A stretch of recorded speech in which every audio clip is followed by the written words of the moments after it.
Though Justinian and Theodora restored the Roman Empire, this was no longer the ancient classical world. They lived in a different age, spoke Eastern Greek instead of Roman Latin, and viewed the world in very different ways.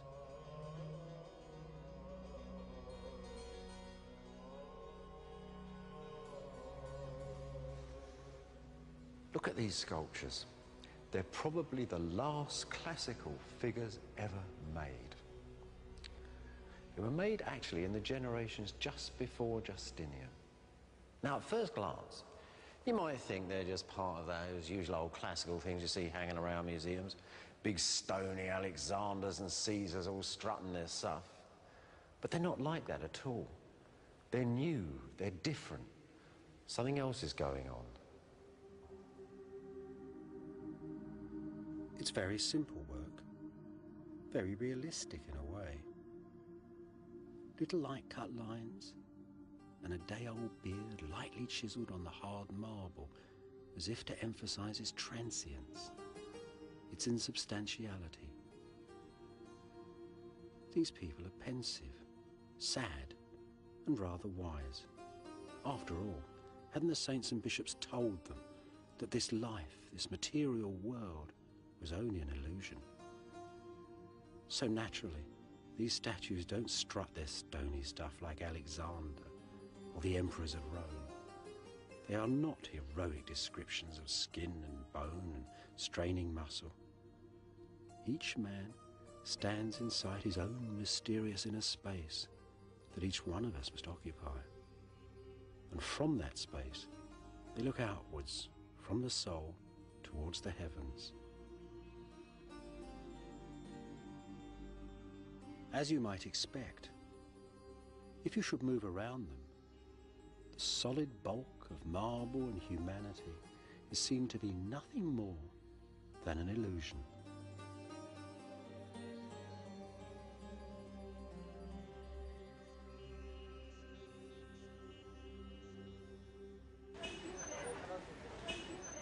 These brand new people, though, were clever and inventive too. Many of them were drawn here, to the centre of the empire.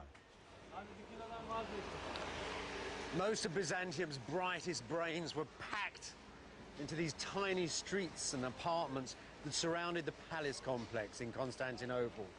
There were people here come to seek their fortune at the court from all over the empire, from Spain, from Egypt, from Syria. There were mathematicians, lawyers, doctors, scientists, magicians, alchemists, all sorts of weird and wonderful people packed and living tightly together in these little streets. In the 520s and 530s, there was a great excitement bubbling up inside this unique community. Justinian and Theodora had planned to build new palaces and churches such as the world had never seen.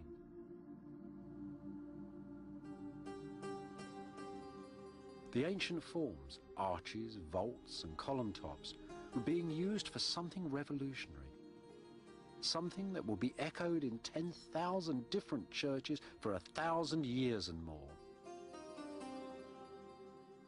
The style that is Byzantium.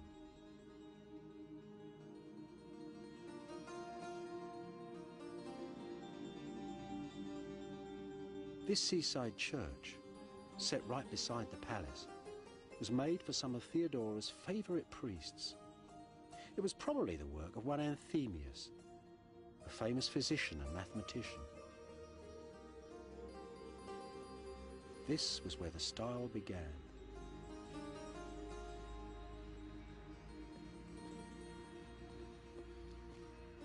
Theodora built the church to hold the blood-stained cloaks and bodies of two martyred soldiers, Sergius and Bacchus, the army's patron saints. Now it's a mosque.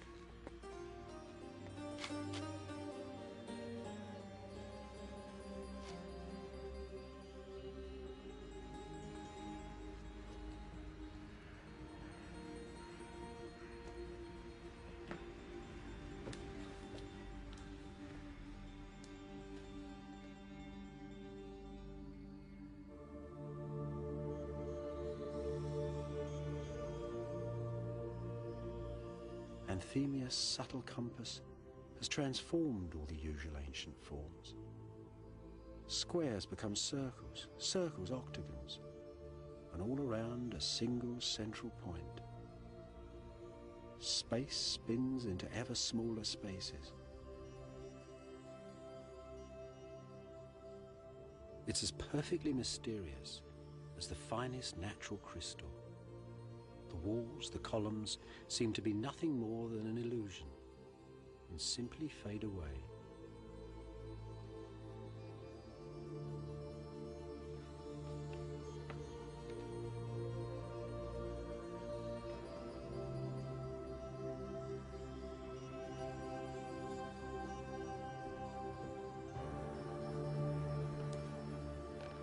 Just look at that great big glorious dome, like a huge melon, divided into 16 sections and held by 8 wonderful swinging arches on those extraordinary V-shaped pillars and 28 columns through the church. It's like a vast net of stone and brick slung over this central space, this strange, mysterious space for the imperial communion. It's a wonderful piece of architecture, and it's solved all sorts of problems that you can't even see. You see, those low domes exert tremendous pressure, and there's a force in this building to push the bottom of it out so the whole thing comes crashing down. Now, Anthemius, like every other architect, has used stone here as lintels and beams, as stress and strains, the old way of doing things. But he's come up with a brilliant idea to hold the church together. And it's this cornice. This huge, beautiful marble cornice with its inscription to Justinian and Theodora. This isn't just here for decoration. This links the church in a chain. It binds the stones together. A great necklace for the church, brought from a shining island in a bright blue sea.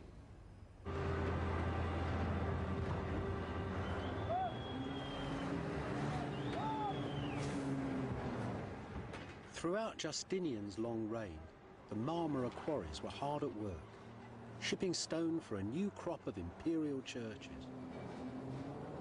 This was building on a grand scale, churches for every country in the empire. But the biggest of them all was a new church for the imperial communion at Constantinople. For this, the quarry masters were cutting larger and yet larger versions of Anthemius' clever interlocking cornice. Here's a piece of one of those stone chains under construction. And here's its secret. Each block was held to the next block by a great iron bracket held in lead that ran between the two stones. Anthemius' engineers use rather a lot of iron in their buildings. It's part of a whole new series of techniques that allow them to think more daringly, more bravely than any other architects have done before. Above all, it enabled Justinian himself to have the ambition to conceive of the greatest dome the world has ever seen.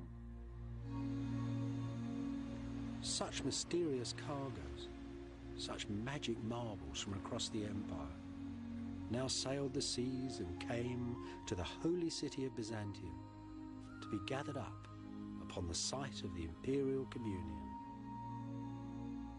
This is the finished dream, the tense climax of all of ancient engineering. A lively frame, built with prayer and pragmatism to hold the largest dome the world had ever seen.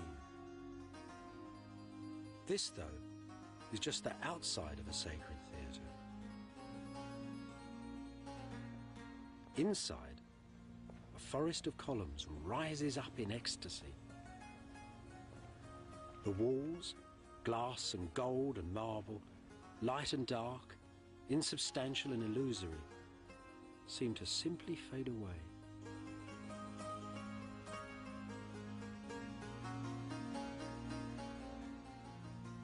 A perfect sea of space for God's holy wisdom to come down and touch the earth. A perfect theatre for the anthems of Byzantium, Lo, the lords of heaven and earth have come.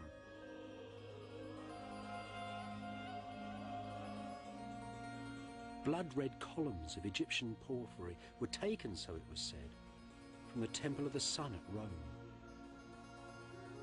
The church's wooden doors from Noah's Ark. The building's bronze was stripped from the temple of the goddess Artemis, one of the 7 wonders of the pagan world.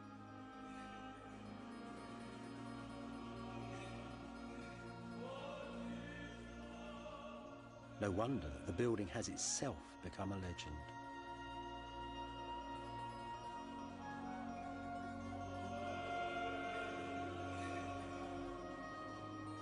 Poets said the church combined the size of sunset and the scale of quarries,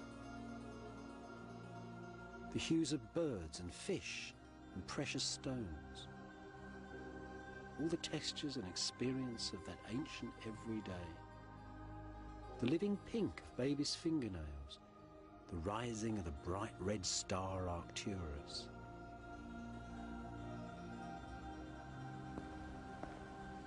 In Byzantine, in Greek, this church was called the Church of Hagia Sophia, the Church of Holy Wisdom. All of Justinian's enormous empire, its wealth, its piety, its pagan heritage, was gathered up inside it.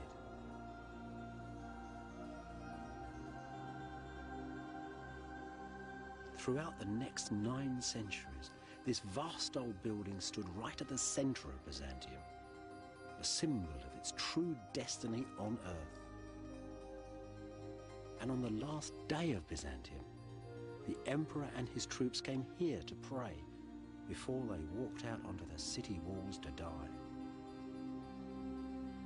For these were the vaults that held the dream that was Byzantium.